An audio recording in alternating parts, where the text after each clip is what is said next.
mientas. ¿Qué es esto? ¿Qué es esto? ¡Ve, vamos, monte!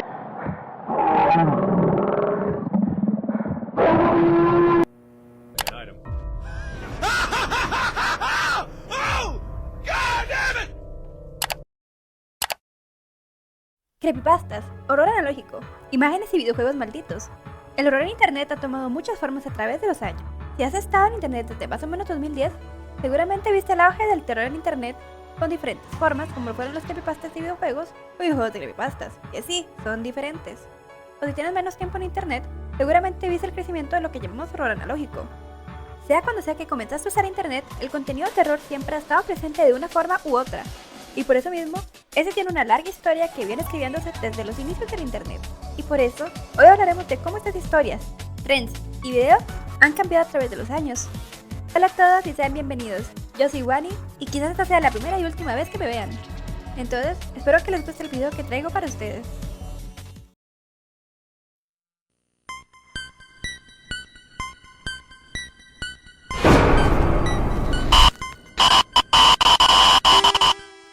Las creepypastas. A riesgo de sonar repetitiva porque esto se menciona en todos los videos del origen de las creepypastas, el término es una combinación de dos palabras en inglés, creepy y copypasta. Esto debido a la tendencia que la gente tiene de copiar estas historias y ponerlas en diferentes foros. Si bien, en teoría las creepypastas son historias cortas de terror, desde hace mucho tiempo que estas han dejado de ser solo historias cortas, ya que en la actualidad, e incluso muchísimo antes, muchas de esas historias llegan a ser realmente largas. Como tal, no es exacto cuál fue la primera historia de terror subida a internet. Podríamos hablar de foros hablando de leyendas urbanas de antes del internet, pero, como ya es obvio, estas no se originaron ahí. Actualmente varias leyendas que nuestros padres, abuelos y personas que vivieron mucho antes contaban han sido subidas o adaptadas al internet y reposteadas una y otra vez. Tal es el caso de la historia del asesino que lamía la mano de una chica. Esta leyenda tiene algunas versiones distintas, así como diferentes nombres, pero la historia en base siempre es la misma. Una chica se despierta por el sonido de gotas cayendo y baja la mano desde su cama para asegurarse de que su perro sigue ahí, ya que esto la hace sentir protegida. Confiada, la chica se levanta para encontrar el origen de las gotas, solo para darse cuenta que el origen del sonido de las gotas era la sangre de su perro cayendo al suelo, y quien le había lamido la mano era el asesino. Esta historia es tan conocida que incluso tuvo una adaptación en el manga JoJo's Bizarre Adventure de Amethyst Unbreakable, el cual se estrenó en 1992.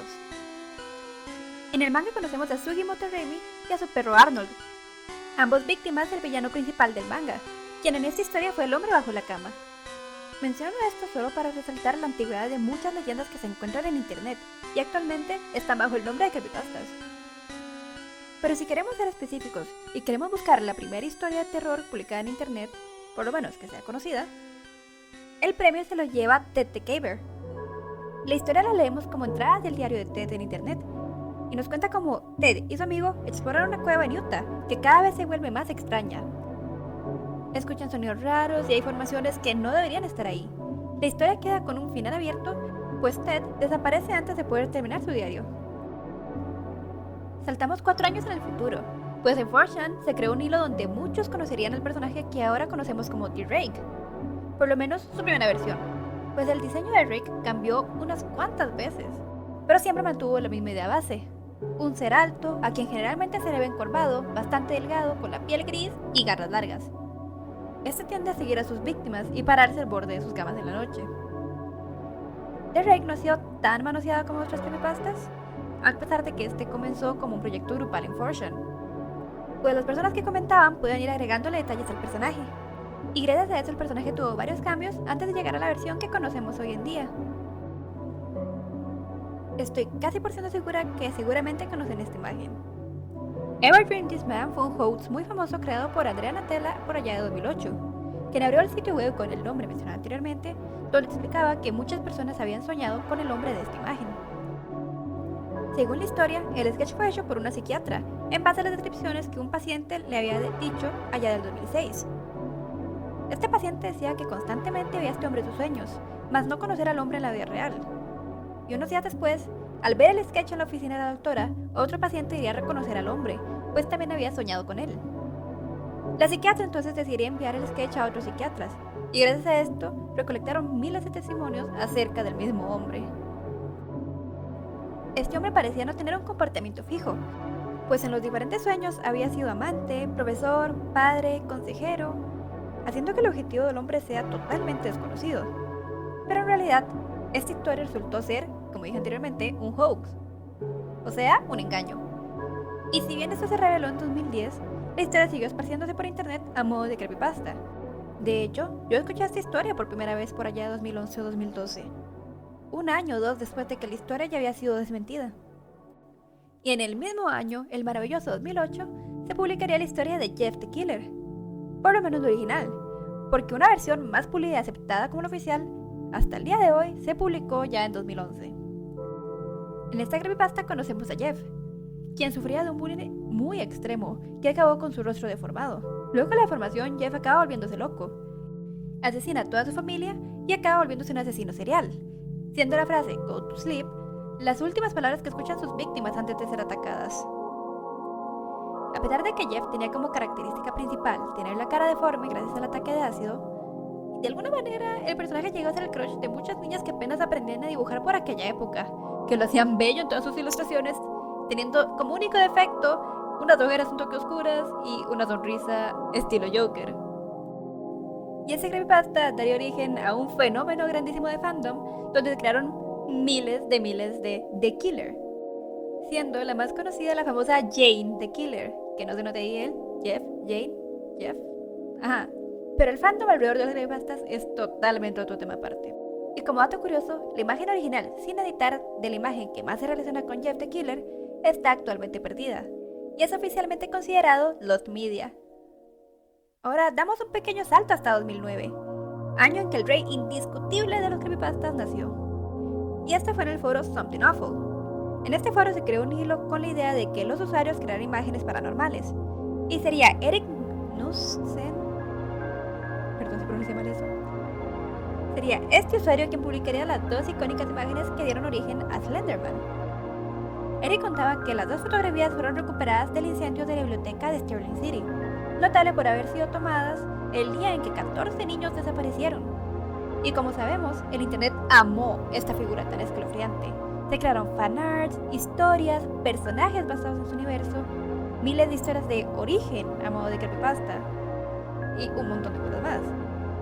Y también cuenta con una película hollywoodense, pero de esta no voy a hablar porque en sí misma es su propio tema. Y como si fuera poco, no solo tuvo el montón de fanarts y dibujos, no, sino que también tuvo una serie ARG que se estrenó el mismo año. Esta serie se llama Marble Hornets y cuenta con 97 episodios y una película. La serie nos cuenta cómo un chico intenta descubrir qué pasó con la producción de la película homónima, ya que su amigo abandonó el proyecto abruptamente y le dio las cintas para que las queme. El último capítulo fue publicado en 2014 y esta serie tuvo un recibimiento mayormente positivo en internet, y como veremos más adelante, también sirvió de inspiración para otras series que se harían a futuro en internet. Además de esto, Slenderman no solo goza del gusto de tener una serie, sino que también cuenta con varios videojuegos, siendo el más conocido Slender The 8 Pages, o Slender las 8 páginas. El objetivo de este juego es bastante simple. Tenemos que encontrar 8 páginas en el bosque antes que Slenderman nos atrape. Simple, rápido y por alguna razón extremadamente difícil. Slender The 8 Pages fue jugado masivamente por los youtubers en 2012 y en 2013 se lanzaría Slender The Arrival, una versión completa del juego que realmente nos cuenta la historia. Y gracias a estos juegos, fanarts y su fandom tan potente, Slenderman sigue siendo una criatura icónica del internet al día de hoy, aunque realmente se encuentra actualmente en un abandono bastante curioso. Pero me parece bien. Creo yo que Slenderman realmente se merece un descanso.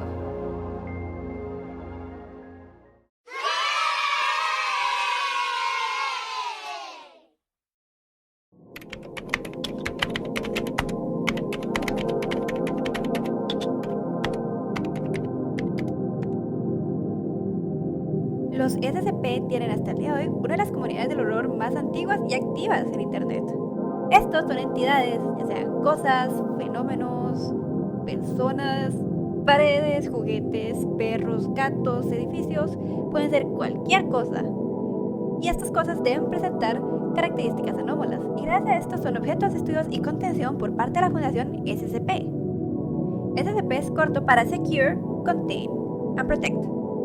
Asegurar, contener y proteger. Todo esto comenzó en el año 2007, cuando en 4chan se hizo un hilo hablando del SCP-173, una escultura a la que si la pierdes de vista, te romperá el cuello. A raíz de esta publicación, otros usuarios quisieron hacer sus propios SCP, y en 2008 se abrió un sitio web oficial, donde muchísimos escritores contribuyen hasta el día de hoy con sus propios SCP.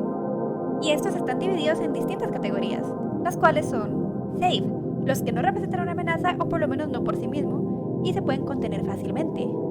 Los Euclid son SCP que pueden llegar a ser más hostiles o más difíciles que contener que los SCP en la categoría Safe. Keter, aquellos que representan una amenaza hostil y son difíciles de contener. Y finalmente la clase Taumiel, que son animalidades que son altamente peligrosas, difíciles de contener e incluso de entender. Y debido a su naturaleza, solo los miembros más altos de la fundación tienen acceso a su información. La página de SCP nos presenta estos como documentos investigativos acerca del SCP en cuestión. La fundación actualmente goza del beneficio de un fandom talentoso que ha hecho fanarts, animaciones, escritos larguísimos e interesantes, cortos, series y una infinidad de contenido.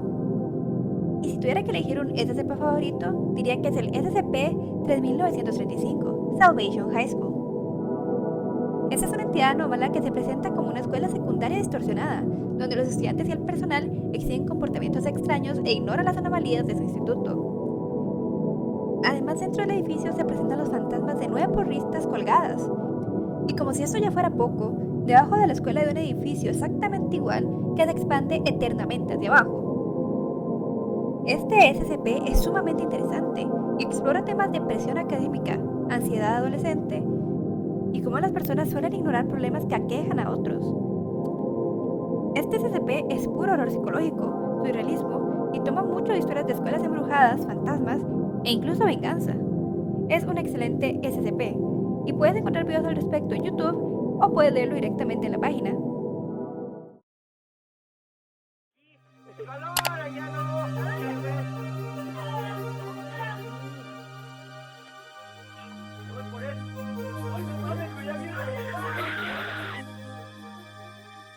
Ahora debemos volver al pasado. Vamos a saltar a 2005, cuando una plataforma nueva llegó a revolucionar la forma en que la gente pasaba el tiempo en Internet y se volvería un medio de distribución masiva del horror en Internet. Así es, estoy hablando de YouTube. Y si bien las creepypastas tomaron el control de YouTube en la época del 2010, en sus inicios, el horror en YouTube fue liderado por videos. Seguramente más de uno recuerda títulos como Duende Real captado en cámara o Fantasma Real, o alguna variante de estos títulos. Estos videos usualmente tenían niños jugando o gente haciendo alguna actividad. Y no era para nada sospechoso que estuvieran grabando sin razón alguna. Además le ayudaban de que estos videos están en unos poderosísimos 320 x 240, ni siquiera llegando a la famosa P en la resolución de los videos. Y el clima se da cuando de la nada salía de alguna esquina un ser pequeñito corriendo o una figura extraña, espantando a los que estaban haciendo el video. Y así hubo videos de fantasmas, duendes, hadas, aliens, y algunos videos venían incluso de películas que estaban saliendo por la época que mucha gente no había tenido la oportunidad de ver todavía, ya que en ese tiempo la distribución de películas de manera ilegal no era tan fácil como hoy en día. Esto era oro puro. Durante esta época del terror también se popularizaron los streamers, y no era extraño encontrar videos de gente que ponía a sus amigos o familiares más pequeños a ver estos videos o jugar estos jueguitos. Había streamers muy comunes como el Niña del Exorcista o el comercial alemán del café. Seguro que este fue el primer streamer, ya sea tuyo o de alguien que conozcas. Y si bien la mayoría de estos streamers no eran más que ver a un lado de la pantalla y buscar un puesto secreto, acercarte a la pantalla o al jueguito y que te pegara un susto de la nada, hubo videos un poco más elaborados, como el famoso video llamado Creepy Crush Ghost Girl in the Mirror, que cuenta con una edición más elaborada. Intenté encontrar el origen del video, pero lastimosamente no tuve suerte. Lo mismo me pasó con el video de Ghost Girl Under the Bed.flv, que es otro video muy conocido de la misma época, donde al levantarse la sábana de una niña, a esta se le cae la cabeza. Este video fue subido en el año 2011, al igual que el cómic Bo Chong Dong Ghost. Espero haber pronunciado eso bien. Si bien este cómic no estaba en YouTube, mucha gente reaccionó a este cómic. Y se hizo tan famoso ya que en aquella época que una página que no fuera dedicada a videos o una red social que mostrara videos era realmente fascinante, algo nuevo y refrescante. Y este cómic lo hizo, utilizando Adobe Flash para animar una sección del cómic, pegándole un susto de infarto a las personas que estaban viendo el cómic, incluyéndome a mí. Ahora vamos acercándonos a la década del 2010, la época dorada de los creepypastas. Por allá en 2010, YouTube comenzó a plagarse de creepypastas narrados con Loquendo. Los videos contenían casi siempre el mismo contenido, haciendo muy difícil diferenciar un creador de contenido de otro. De hecho, casi siempre podemos escuchar las mismas 3 o 4 canciones en estos videos de creepypasta, siendo estas Promise Reprise de Silent Hill, Hello Zip, el tema principal de la película Saw, Aviva el Pastora de Nathan Larson, o la canción del pueblo La Banda. Y esa última en sí misma tiene su propio creepypasta, que contaba que aquellos niños que escuchaban la canción original acababan consigo mismos. Y por más absurdo que esto suene, esta creepypasta en particular me daba mucho miedo de niña, y en aquel tiempo si yo abría un video y tenía esta canción, solía quitarla inmediatamente porque realmente pensaba que algo podía pasarme. Los creepypastas como tal tenían muchísima variedad. Claro, si te alejabas de aquellos que intentaban ser algún The Killer o algún proxy de Slenderman. Desde horror cósmico, criaturas extrañas como El Sonriente, historias de edificios malditos e incluso historias sobre el payaso de McDonald's, hay creepypastas para toda clase de gustos y colores. Por aquellos años había un episodio perdido para cada serie que se transmitiera en aquel entonces. Y si bien los episodios perdidos como tal son bastante mal vistos hasta el día de hoy por tener casi siempre exactamente el mismo tipo de clichés y composición, muchos son ampliamente conocidos al día de hoy. Por ejemplo, Dead Bart, Red Mist, y digo Red Mist porque si digo el nombre que se usa en español, YouTube capaz me trunca el video, y Side Mouse, mismo problema ahí. Son historias que hasta el día de hoy salen en conversación cuando se habla de creepypastas en internet. Y chucha, incluso hay una referencia oficial a Red Mist en un capítulo de Bob Esponja bastante reciente. Pero no solo los episodios perdidos sufrían de esta clase de problemas, sino que existe otro género de creepypastas usualmente lleno de errores, pero que se extiende más allá del texto o videos editados, sino que se convirtieron en un género de horror completamente aparte. Y estos son los videojuegos.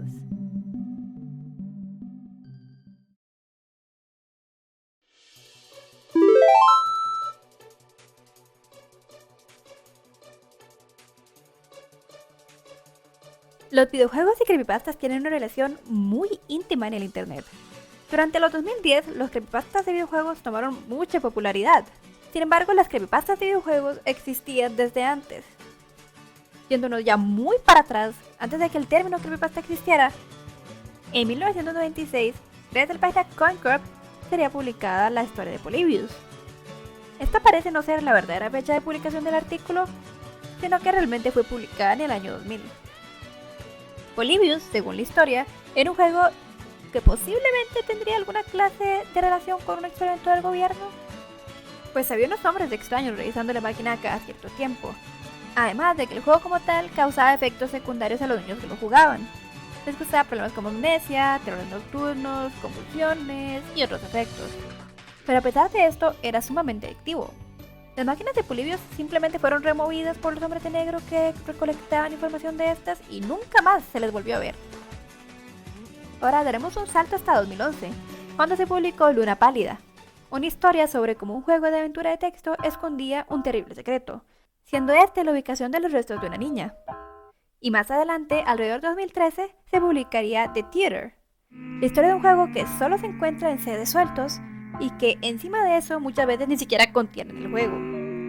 El gameplay es simple, solo camina por el pasillo en una suerte de walking simulator, hasta llegar al ticket taker, que te dice que disfrutas la película y tras caminar a la sala de cine, la pantalla se verá negro y se repetirá el ciclo una y otra vez, por lo menos hasta que el jugador se encuentre con el ticket taker con su cara en forma de espiral.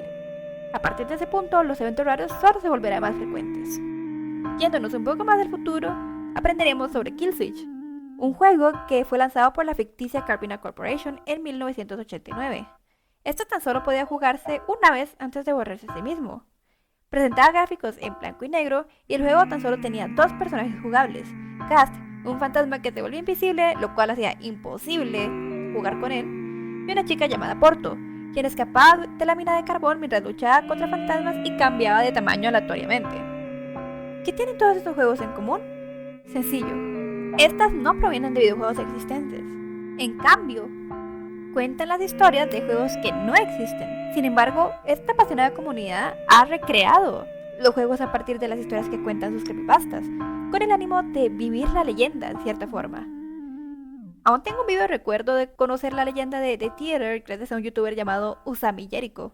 Solía amar su sección de juegos de embrujados y fue realmente gracias a estos videos que conocí esta parte de internet. Ahora hablaremos de la otra cara de la moneda. Ahora no hablamos de juegos creados por la comunidad basados en creepypastas, sino de creepypastas basados en videojuegos ya existentes.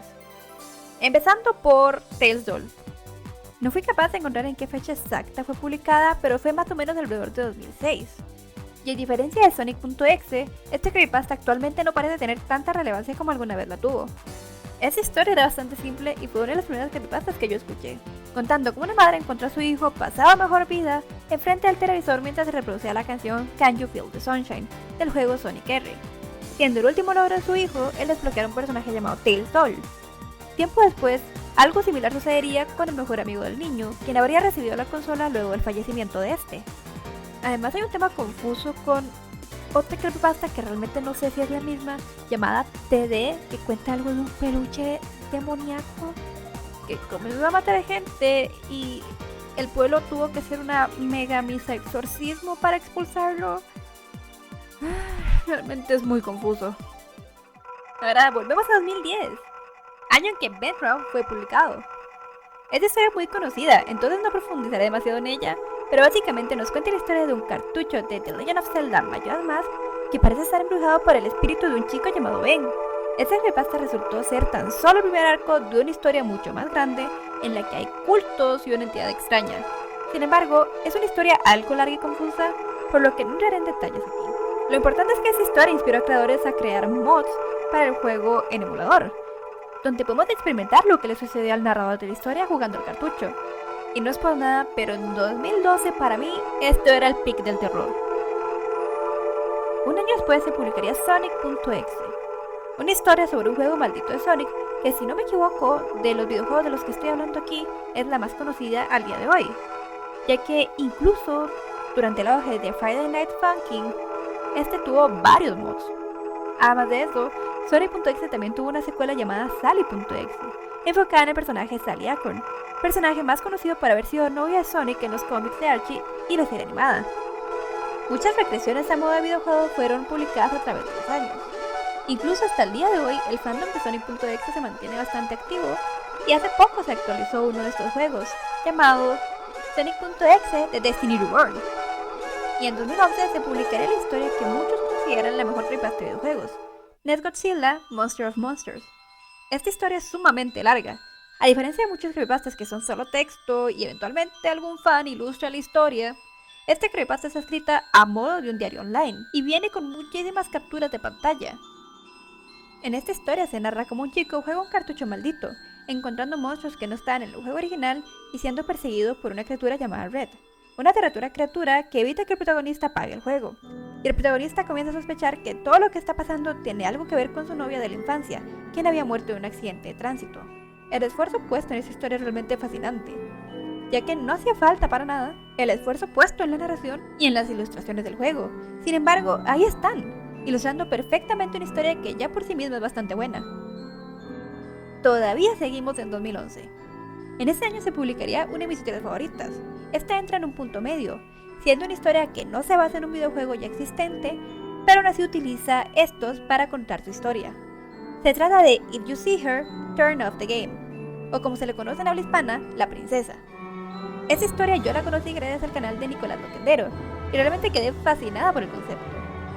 En esta historia se nos presenta un ser que al principio parece ser un error, un NPC de cabello rojo y vestido blanco que causa errores en el juego. Al principio, este aparente NPC se presenta al protagonista en el juego de The Legend of Zelda Ocarina of Time, causando errores en el juego y asustándolo. El protagonista publicaría esa experiencia a través de un foro y no sería hasta años después que alguien escribiría al respecto, invitándolo a la sociedad de la princesa. Aquí es donde aprendemos que el NPC no fue un error de la partida del protagonista, sino una clase de espectro que aparece en los videojuegos. Comienza a llenar el juego de errores y si no se apaga a tiempo la consola, puede acabar matando al desafortunado que está jugando en el momento. La princesa no solo aparece en The Legend of Zelda, sino que gracias a la comunidad sabemos que la princesa también aparece en otros juegos, como en Pokémon, Mega Man y Banjo-Kazooie. Honestamente yo quedé enamorada de este concepto, pues un ser que salta de videojuego en videojuego causando errores y espantando gente es una idea bastante fresca en el ámbito de creepypastas de videojuegos. Y de hecho, cuando se habla de creepypastas de videojuegos, esta es mi historia favorita, a pesar de que no me gustó tanto el final. Hola, soy yo otra vez. Este video se extendió mucho más de lo que pensé que acabaría durando realmente. Entonces lo que voy a hacer es dividirlo en dos partes para aprovechar la cantidad de contenido y para no aburrirlos tanto. Entonces pronto subiré la segunda parte. Espero que si han llegado hasta aquí es porque les haya gustado el video. Quizás esta haya sido la primera y última vez que me vean. Y de ser así, muchas gracias por acompañarme.